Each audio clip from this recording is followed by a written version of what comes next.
नमस्कार दोस्तों, स्वागत है आपका आज के मुख्य समाचार में, जिसमें सबसे पहली और बड़ी खबर में आपको बताएंगे कि हरियाणा में बीजेपी जेजेपी में खटपट। दुष्यंत के विधायक बोले खत्म हो भाजपा के साथ गठबंधन। दूसरी बड़ी खबर में जिक्र होगा कि तमिलनाडु में एनडीए को लगा बड़ा झटका, अहम सहयोगी डीएमडीके गठबंधन से हो गया बाहर। और तीसरी बड़ी खबर में जिक्र होगा कि असदुद्दीन ओवैसी की खड़ी खड़ी पेट्रोल डीजल की कीमतों पर बोले कि ये गरीबी बढ़ाने की योजना है। दोस्तों, हर एक खबर की गहराई में आपको ले जाएंगे, लेकिन उससे पहले अगर आप भी देश के किसानों के साथ खड़े हैं तो आप अभी इस वीडियो को लाइक कीजिए और इस लाल बटन को दबा के चैनल को फ्री में सब्सक्राइब करके घंटी बजाकर कमेंट में लिखिए जय हिंद। दोस्तों, रुक करते हैं तमाम बड़ी खबरों की तरफ। बड़ी खबर, हरियाणा में बीजेपी जेजेपी में खटपट। दुष्यंत के विधायक बोले खत्म हो गठबंधन। जी हां दोस्तों, केंद्र सरकार के 3 नए कृषि कानूनों को लेकर पंजाब, हरियाणा और उत्तर प्रदेश समेत कई राज्यों के किसान दिल्ली बॉर्डर पर जमे हुए हैं, जबकि इन कानूनों का विरोध हरियाणा में भी जमकर हो रहा है। इसी वजह से मनोहर लाल खट्टर सरकार में शामिल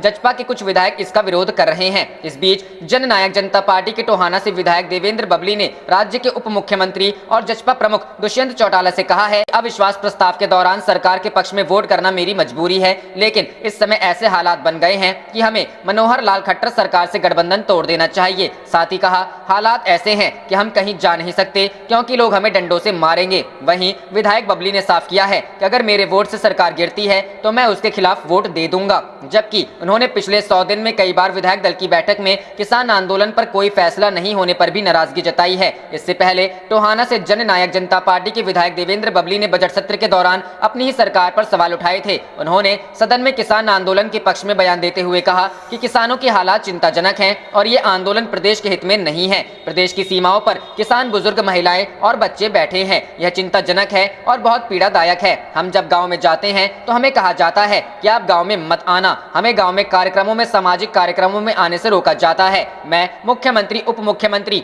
और पूरी कैबिनेट से मांग करता हूं कि इस किसान आंदोलन का समाधान करवाया जाए। रुख करते हैं अगली खबर की तरफ। तमिलनाडु, एनडीए को झटका, अहम सहयोगी डीएमडीके गठबंधन से बाहर निकला। जी हां दोस्तों, तमिलनाडु में सत्तारूढ़ अन्ना द्रमुक की सहयोगी डीएमडीके मनपसंद विधानसभा क्षेत्र और पर्याप्त सीटें नहीं दिए जाने का आरोप लगाते हुए मंगलवार को गठबंधन से अलग हो गई। सीट बंटवारे को लेकर अन्ना द्रमुक के साथ 3 दौर लंबी चली बातचीत में कोई नतीजा नहीं निकलने पर अभिनेता से नेता बने विजयकांत के नेतृत्व वाली डीएमडीके ने कहा कि वह गठबंधन से अलग हो रही है। पीएमके और भाजपा भी सत्तारूढ़ पार्टी के सहयोगी पार्टी है। विजयकांत ने एक बयान में कहा कि अन्ना द्रमुक के साथ रिश्ता तोड़ने का फैसला यहां पार्टी के जिला सचिवों की बैठक में सर्वसम्मति से लिया गया। डीएमडीके एनडीए की अहम सहयोगी थी। इसके तुरंत बाद विजयकांत के भाई एलके सुदेश और बेटे विजय प्रभाकरन सहित डीएमडीके नेताओं ने एआईडीएमके पर हमला करते हुए कहा कि मुख्यमंत्री एडाप्दी के पलानीस्वामी के नेतृत्व में उनके उम्मीदवार आगामी चुनावों में अपनी जमानत भी नहीं बचा पाएंगे। डीएमडीके ने अन्ना द्रमुक भाजपा गठबंधन का हिस्सा बनकर 2019 का लोकसभा चुनाव लड़ा था।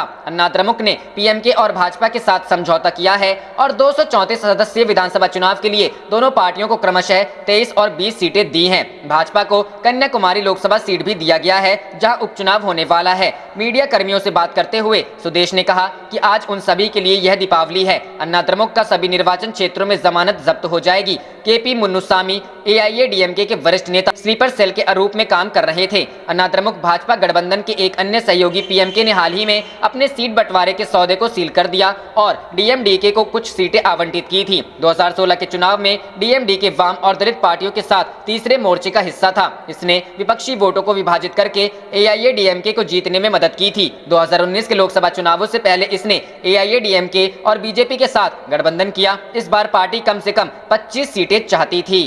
रुख करते हैं अगली खबर की तरफ। ओवैसी की खरी खरी पेट्रोल डीजल की कीमतों पर बोले ये गरीबी बढ़ाने की योजना। जी हां दोस्तों, हैदराबाद से लोकसभा सदस्य और एआईएमआईएम के प्रमुख असदुद्दीन ओवैसी ने पेट्रोल डीजल की बढ़ती कीमतों पर केंद्र सरकार को खरी खरी सुनाई। उन्होंने इसे सरकार की गरीबी बढ़ाने की योजना करार दिया। जाने और क्या क्या कहा ओवैसी ने। मोदी खुद गरीब लेकिन भूल गए गरीबों को। ओवैसी ने कहा कि प्रधानमंत्री नरेंद्र मोदी खुद गरीबी से उठकर आए लेकिन गरीबों को भूल गए। देश में पेट्रोल, डीजल और गैस की बढ़ती कीमतें असल में मोदी सरकार की गरीबों की गरीबी बढ़ाने की योजना है। ड्राइवरों की दुश्मन सरकार। ओवैसी ने कहा कि मोदी सरकार देश के 2 पहिया वाहन चलाने वालों से लेकर ट्रक और टैक्सी चलाने वाले ड्राइवरों की दुश्मन है। उन्होंने सरकार से कम गैस की कीमतें कम करने को कहा जाए ताकि महिलाओं का बजट ना बिगड़े। कर्नाटक सीडी कांड पर भी बोले। ओवैसी की खरी खरी बातें यहीं तक सीमित नहीं रही, उन्होंने कर्नाटक के सेक्स सीडी कांड पर भी सरकार को खरी खोटी सुनाई। उन्होंने कहा कि ब्लैकमेलिंग क्या होती है, आप गरीब का शोषण करते हैं और फिर कहते हैं कि इसे दुनिया को नहीं दिखाओ। क्या है सीडी कांड? आरोप है कि कर्नाटक सरकार में मंत्री ने Ramesh Jarkiholi Karnataka power transmission corporation limited में महिला को नौकरी दिलाने के नाम पर उसका यौन उत्पीड़न किया, लेकिन बाद में वह अपने वादे से मुकर गए। सामाजिक कार्यकर्ता और नागरिक हकूक औरता समिति के अध्यक्ष दिनेश कल्लाहली ने मीडिया की सीडी जारी की है। हालांकि सेक्स सीडी कांड के नाम आने के बाद जारकीहोली ने अपने पद से इस्तीफा दे दिया। रुख करते हैं अगली खबर की तरफ। ओपिनियन पोल, बंगाल में फिर सीएम होंगी ममता बनर्जी, 164 सीटें जीतने का अनुमान, 100 का आंकड़ा छू सकती है बीजेपी। जी हां दोस्तों, बंगाल में 8 चरणों में होने वाले विधानसभा चुनाव को लेकर समाचार चैनल एबीपी और सर्वे एजेंसी सीएनएक्स द्वारा करवाए गए ओपिनियन पोल में एक बार फिर से तृणमूल कांग्रेस की सरकार बनती हुई दिख रही है। सर्वे के अनुसार भारतीय जनता पार्टी 100 का आंकड़ा छू सकती है। सर्वे के आंकड़ों के अनुसार इस चुनाव में टीएमसी को 42% वोट मिल सकते हैं, वहीं बीजेपी के खाते में 34% वोट आ सकते हैं। ओपिनियन पोल में कांग्रेस लेफ्ट गठबंधन को 19% वोट का अनुमान लगाया गया है, जबकि अन्य के खाते में 5% वोट आने की संभावना है। सर्वे के अनुसार टीएमसी को 154 से 164 सीट आने की संभावना है, वहीं भारतीय जनता पार्टी को 102 से 112 सीट का अनुमान लगाया गया है। कांग्रेस लेफ्ट गठबंधन को 22 से 30 सीट मिलने की उम्मीद है, जबकि अन्य को 1 से 3 सीट मिलने की संभावना है। पिछले विधानसभा चुनाव में टीएमसी ने 211 सीटों पर जीत दर्ज की थी, वहीं बीजेपी को 3 सीट मिली थे। लेफ्ट कांग्रेस गठबंधन के पास 70 सीट थे। रुख करते हैं अगली खबर की तरफ। खतरे में हरियाणा की खट्टर सरकार, 10 मार्च को अविश्वास प्रस्ताव लाएगी कांग्रेस, भाजपा ने विधायकों को जारी किया व्हिप। जी हां दोस्तों, हरियाणा के मुख्यमंत्री मनोहर लाल खट्टर की सरकार खतरे में आ गई है। विपक्षी दल कांग्रेस ने विधानसभा में आगामी 10 मार्च को अविश्वास प्रस्ताव लाने का फैसला किया है। इस दौरान खबर यह भी है कि भाजपा ने विधानसभा में कांग्रेस के अविश्वास प्रस्ताव के दौरान पार्टी के सभी विधायकों को उपस्थित रहने के लिए व्हिप जारी किया गया है। पार्टी की ओर से जारी व्हिप में यह कहा गया है कि अविश्वास प्रस्ताव के समय सभी विधायकों को सदन में हर हाल में मौजूद रहना होगा। व्हिप जारी होने के बाद भाजपा के विधायक पार्टी के खिलाफ मतदान नहीं कर सकेंगे। इसके साथ ही व्हिप के बाद पार्टी लाइन से हटकर कोई विधायक अगर मतदान करता उपस्थित रहता है तो उसकी विधानसभा से उसकी सदस्यता समाप्त हो सकती है। भाजपा के सभी विधायकों को व्हिप जारी करने के बारे में जानकारी भेजी गई है। पार्टी की चीफ व्हिप और संसदीय कार्य मंत्री कंवरपाल गुर्जर ने अपने सभी विधायकों को यह जानकारी भेजी है। इसके साथ जल्द ही भाजपा की गठबंधन सहयोगी जजपा भी व्हिप जारी कर सकती है। न्यूज 18 की हिंदी वेबसाइट पर प्रसारित खबर के अनुसार कांग्रेस की ओर से आगामी 10 मार्च को हरियाणा विधानसभा में सरकार के खिलाफ अविश्वास प्रस्ताव लाया जाएगा। मनोहर लाल खट्टर सरकार के खिलाफ कांग्रेस ने अविश्वास प्रस्ताव लाने का ऐलान किया है। हरियाणा में भाजपा जेजेपी के गठबंधन वाली सरकार है। इस बीच संयुक्त किसान मोर्चा ने लोगों से अपील की है कि वे अपने विधायकों से सरकार के खिलाफ वोट करने को कहें। हरियाणा विधानसभा में बजट सत्र चल रहा है और कांग्रेस ने खट्टर सरकार को घेरने के लिए अविश्वास प्रस्ताव लाने का फैसला किया है। विपक्ष के नेता उपेंद्र सिंह हुड्डा ने अविश्वास प्रस्ताव लाने का ऐलान किया है। हरियाणा के पूर्व मुख्यमंत्री हुड्डा केंद्र सरकार के 3 कृषि कानूनों के विरोध में ये अविश्वास प्रस्ताव लाने का फैसला किया है। उन्होंने कहा कि ऐसा करने से पता चल जाएगा कि कौन सा विधायक सरकार के साथ खड़ा है और कौन किसानों के साथ। रुख करते हैं अगली खबर की तरफ। कांग्रेस में फिर उठी राहुल गांधी को अध्यक्ष बनाने की मांग, यूथ कांग्रेस ने पारित किया प्रस्ताव।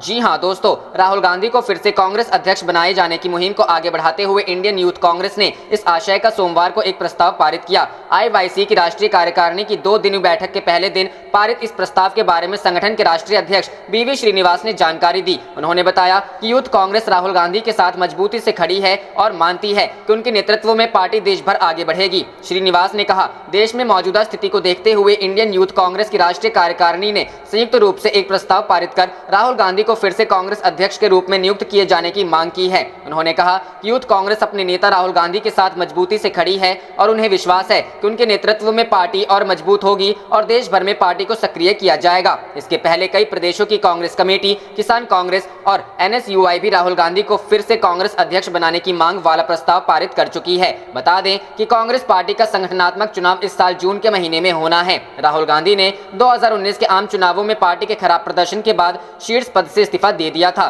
चुनावों में देश भर में 543 में से कांग्रेस को केवल 52 सीटों पर जीत मिली थी। इसके अलावा राहुल गांधी उत्तर प्रदेश के अमेठी में अपने पारंपरिक सीट पर भी भाजपा की स्मृति ईरानी से हार गए थे। आईवाईसी की राष्ट्रीय कार्यकारिणी को संबोधित करते हुए राहुल गांधी ने अपने पूर्व पार्टी सहयोगी ज्योतिरादित्य सिंधिया पर तंज कसा। राहुल ने कहा कि सिंधिया जो कभी कांग्रेस के लिए महत्वपूर्ण थे वह भाजपा में एक बैक बेंचर बनकर रह गए हैं और वह वहां कभी भी मुख्यमंत्री नहीं बन पाएंगे। ज्योतिरादित्य सिंधिया ने पिछले साल मार्च में कांग्रेस से इस्तीफा दे दिया था और अपने समर्थकों के साथ भाजपा में शामिल हो गए थे। रुख करते हैं अगली खबर की तरफ। नरेंद्र मोदी, अमित शाह दो सिंडिकेट मंत्री हैं जो बंगाल आते हैं और झूठ बोलते हैं। ममता बनर्जी। जी हां दोस्तों, पश्चिम बंगाल की सीएम ममता बनर्जी ने प्रधानमंत्री नरेंद्र मोदी और गृह मंत्री अमित शाह पर करारा हमला बोला है। ममता ने कहा कि अमित शाह और नरेंद्र मोदी दो सिंडिकेट मंत्री हैं जो बंगाल आते हैं और झूठ बोलते हैं। मैं एक प्रधानमंत्री की कुर्सी का सम्मान करती हूं, लेकिन एक प्रधानमंत्री को झूठ बोलते देखना आश्चर्यजनक है। आप देख रहे थे आपका अपना चैनल जय हिंद जय भारत।